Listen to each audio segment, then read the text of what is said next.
Sir ये कि कहूँगा। जिस आदमी को दुनिया का शांति का नोबेल पुरस्कार मिला है, वो आदमी सत्ता में आने के बाद अपने मुल्क के भीतर खून खराबा कराता है।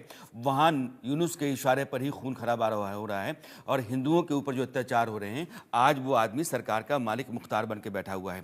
दुनिया जानती है कैसे अमेरिका परस्त, खास करके जो डेमोक्रेट की सरकार अमेरिका की होती है, उस परस्त हैं मोहम्मद यूनुस। एक आदमी जो पॉलिटिकल पार्टी बनाने के बाद भी नाकाम रहा, एक आदमी जिसके ऊपर अरबों रुपए के घोटाले के आरोप हैं, एक आदमी बांग्लादेश के भीतर गरीबों का शोषण करने के गंभीर आरोप हैं। उस आदमी को कैसे अचानक ला करके सरकार का मुखिया बना दिया गया, ये अपने आप में सवाल है। इस सवाल का जवाब वहाँ जाता है जहाँ हमारे एक्सपर्ट्स कहते हैं कि यह सिर्फ और सिर्फ अमेरिका के चलते हैं, क्योंकि अमेरिका जो है, मौजूदा सरकार, वो सेंट मार्टिन आइलैंड मांग रही थी, एक आइलैंड जो बांग्लादेश के दक्षिण में है, ताकि अमेरिका जो है वहाँ अपना पैर पसार सके और चीन और इस इलाके में जो भी उसके ऑपरेशंस हैं उसके लिए उसको एक सेंटर के तौर पर इस्तेमाल कर सके। शेख हसीना नहीं चाहती थी ऐसा, उन्होंने ऐसा नहीं किया। शेख हसीना को हटा करके मोहम्मद यूनुस को लाना अपने आप में अमेरिका की बहुत बड़ी साजिश है, लेकिन आज की तारीख में हिंदुस्तान के लिए एक बड़ा सिरदर्द है। और कोहली साहब, ये जो हालात आज की तारीख में बन गए हैं, मोटे तौर पर हिंदुस्तान को हो सकता है कि ट्रेड में थोड़ा नुकसान हो, बांग्लादेश को ये अकड़ सी है कि हिंदुस्तान के साथ हम रिश्ते बिगाड़ लेंगे तो मेरा कुछ नहीं बिगड़ेगा, हम हिंदुस्तान का बिगाड़ सकते हैं। मैं डेटा के जरिए जानना चाहता हूं आपसे।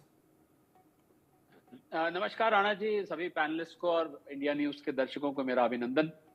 4000 किलोमीटर की सीमा है बांग्लादेश की। भारत है या म्यांमार है, मुझे नहीं लगता कि बांग्लादेश चीन से लगता है या बांग्लादेश अमेरिका से लगता है। बांग्लादेश को ऐसा लगता है उसका बॉर्डर अमेरिका से लगता है। मुंगेरी लाल के हसीन सपने हैं। कल तो वो यहां तक बयान दे रहे थे राणा जी कि हम बिहार को, उड़ीसा पे कब्जा कर लेंगे और हम यहां से सामान आना बंद कर देंगे।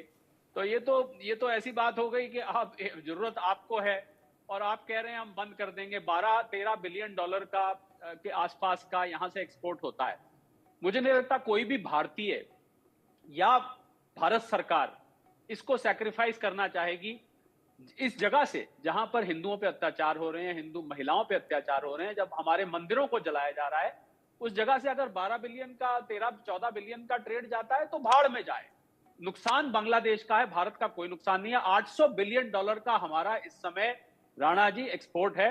आप 12 बिलियन डॉलर तो हम 1-2 महीने में ही ऊपर नीचे होता रहता है। मुझे नहीं लगता भारत को कोई भी अंतर करना पड़ने वाला है। सारा का सारा अंतर बांग्लादेश को पड़ेगा और बांग्लादेश में महंगाई इस कदर बढ़ जाएगी राणा जी कि आम 17-18 करोड़ की वहां की आबादी है, उसको झेलना मुश्किल हो जाएगा। हम ये ना भूलें कि ये जो जिहादी मानसिकता के लोग हैं, ये चंद हजार या कुछ लाख लोग हैं, ये ज्यादातर बांग्लादेश के आवाम नहीं है।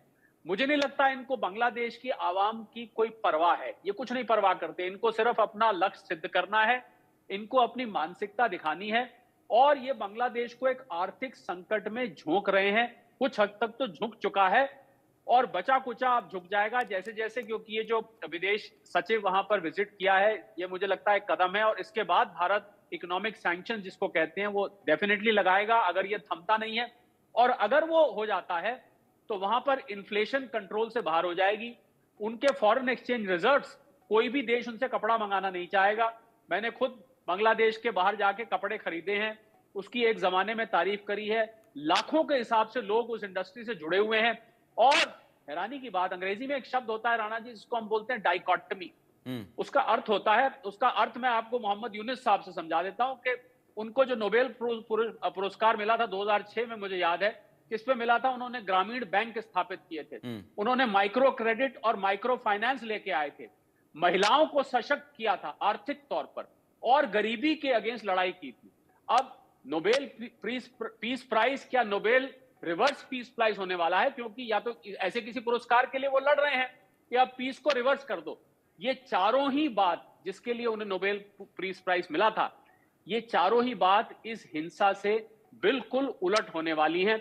गरीबी बढ़ेगी, महिलाओं के ऊपर अत्याचार हो रहा है, माइक्रो क्रेडिट में उनके लोन वापस आना बंद हो जाएंगे, लोन सारे मर जाएंगे, खासकर उन लोगों को दिया है जो जो उन्होंने काम किया था एक, उस सबको वो उलट के रख रहे हैं। मुझे लगता है जो नोबेल पीस फाउंडेशन की जो पूरी की पूरी मैनेजमेंट है, उनको इस पे विचार करना चाहिए कि जिन लोगों को ये पुरस्कार दिया गया है उनका आचरण आगे जाके कैसा है। अगर उनका आचरण ऐसे रहता है इस पुरस्कार को वापस ले लिया जाना चाहिए। जहां तक आर्थिक तौर की बात है, भारत को इतना सा भी संकोच नहीं होगा। अगर हम आंकड़ों की बात करें, अपने एक्सपोर्ट्स को वहां पर रोकने में आलू, टमाटर, प्याज 6000 आइटम्स की लिस्ट है राणा जी, जो भारत से वहां जाता है। दवाइयों से लेके आलू टमाटर तक, कपड़ों से लेके फार्मास्यूटिकल तक, बहुत लंबी फेहरिस्त है, वहां पर माल जाता है। कैसे वो लोग गुजारा करेंगे?